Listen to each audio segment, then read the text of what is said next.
अस्सलाम वालेकुम दोस्तों। आज मैं पहुंचा हूं किला सियालकोट पर और यहां पर दरबार पीर मुराद अली शाह और माई राशि के दरबार पर। तो आज आपको मुकम्मल कहानी बताऊंगा कि शहीद अव्वल सियालकोट पीर मुराद अली शाह शहीद कैसे हुए और किला की बुनियाद में आज भी पीर मुरादिये का खून शामिल है। और ये किला सिर्फ़ और सिर्फ पीर मुराद अली के खून की वजह से और अल्लाह के हुक्म से खड़ा है। फिरोज शाह तुगलक के दौर में सियालकोट पर एक हिंदू राजा सहनपाल की हुकूमत थी। दुश्मनों से शहर और किले को हमलावरों से बचाने के लिए राजा ने किले के चारों तरफ एक हिफाजती दीवार बनाना शुरू कर दी। नामालूम वजूहात की बिना पर राजा रोज़ाना दीवार बनाता था जो शाम को गिर जाया करती थी। ये पुरअसरार अमल इतने दिनों तक चला। राजा सहनपाल इस दीवार से बहुत परेशान था। इसने अपने हिंदू दरबारियों से हल तलब किया कि मुझे इसका हल जल्द चाहिए, चाहे जो मर्ज़ी हो जाए। मुझे इसका हल बताओ ताकि मैं किले की दीवार जल्द अज जल्द मुकम्मल कर सकूं, ताकि किले को दुश्मनों से महफूज बना सकूं, किला दुश्मनों से महफूज हो जाए। दरबारियों ने राजा को मशवरा दिया कि दीवार इस वक्त तक तामीर नहीं की जाएगी जब तक दीवार में किसी मुत्तकी मुसलमान का खून न बहाया जाए।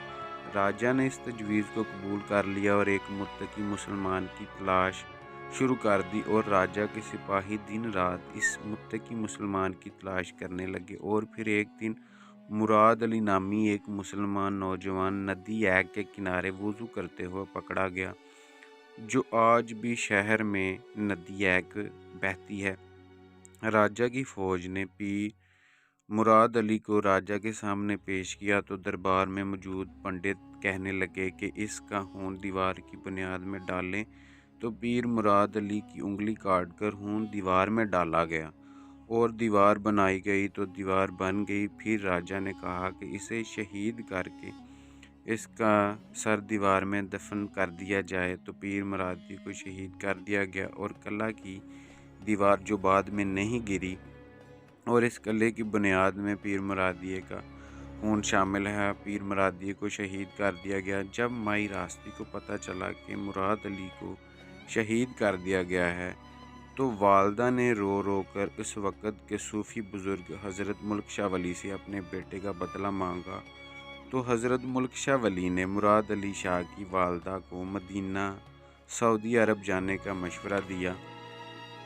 तो माई रास्ती ने जवाब दिया कि वो बहुत गरीब औरत है और मदीने जाने के काबिल नहीं। तो हज़रत मुल्क शाह वली ने कहा कि अपनी आंखें बंद करें और फिर उन्होंने दुआ की और वो मदीना में थी, वहाँ दुआ की और फिर वहाँ से इसी तरह दिल्ली पहुंची। माई रास्ती दिल्ली में उस वक़्त के बादशाह फिरोज शाह तुगलक के दरबार में पहुंची और बदला लेने का कहा। इसकी कहानी सुनकर शहनशाह को बहुत दुख हुआ।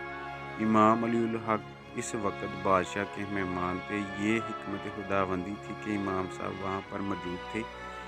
बादशाह ने इमाम अली उल हक से कहा कि आप सहनपाल से मुराद अली का बदला लें। इमाम अली उल हक ने फ़ौरन फ़ौज की एक ब्रिगेड तश्कील दी और जहाद के लिए सियालकोट की तरफ रवाना हुए। इमाम अली उल हक जब दिल्ली से रवाना हुए तो उस वक़्त उनके साथ उनके दलेर भाई भी मौजूद थे और जोश और जज्बे से वो आगे बढ़े। इमाम अली उल हक के भाई इमाम नासिर बड़े बीमार थे और जब वो फ़ौज जलंधर पहुंची तो इमाम नासिर की हालत बीमारी की वजह से ज़्यादा ख़राब हो गई और वो वफ़ात पा गए। और इमाम अली उल हक को उन्हें उधर ही उनका जनाज़ा पढ़ना पड़ा और जनाज़ा पढ़ के उधर ही उन्हें दफनाना पड़ा।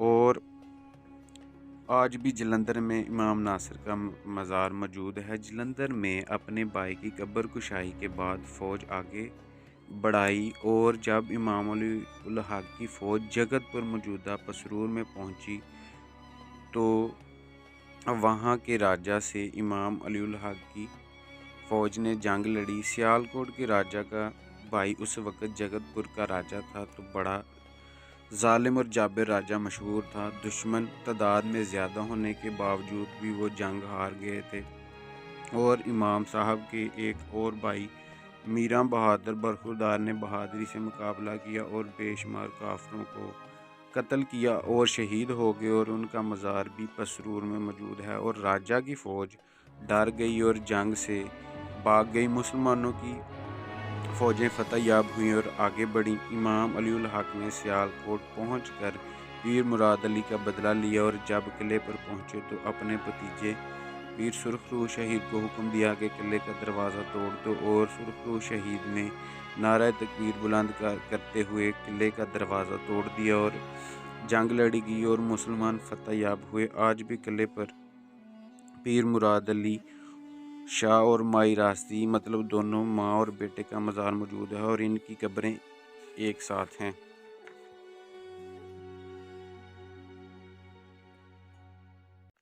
امام علی الحق نے اپنے سپاہیوں، اپنے بھائیوں اور اپنے مریدوں کے ساتھ سیال کوٹ کو فتح یاب کروایا، کیونکہ اس وقت سیال کوٹ پر ایک ہندو راجہ سہن پال جو کہ بڑا ظالم اور جابر حکمران تھا، اس کی حکومت تھی۔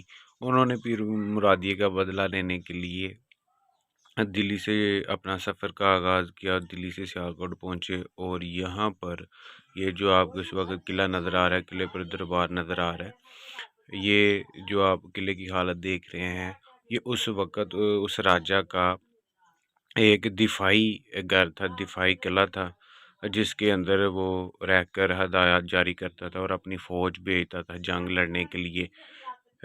امام علی الحق نے اس فوج سے جنگ کی اور پیر مرادی کا بدلہ لیا، اور مائی راسی کو تب اطمینان ہوا، سکون ہوا کہ کسی نے میرے بیٹے کا بدلہ لیا۔ ان کی فریاد پوری، انہوں نے جو درخواست فیروز شاہ تغلق کے دربار میں کی تھی وہ ان کی پوری، اور انہوں نے ان کا شکریہ ادا کیا۔ بعد میں امام علی الحق بھی شہید ہو گئے، اور ان کا مزار بھی ٹبہ امام صاحب پر موجود ہے، جہاں پر ہزاروں عقیدت مند آتے ہیں، اور وہاں کے جو ان کے گدی نشین ہیں وہ انہیں ان کی سٹوری سناتے ہیں کہ کس طرح امام صاحب سیالکوٹ تشریف لائے، اور آج بھی سیالکوٹ میں امام علی الحق کا نام بولتا ہے ان کے نام سے۔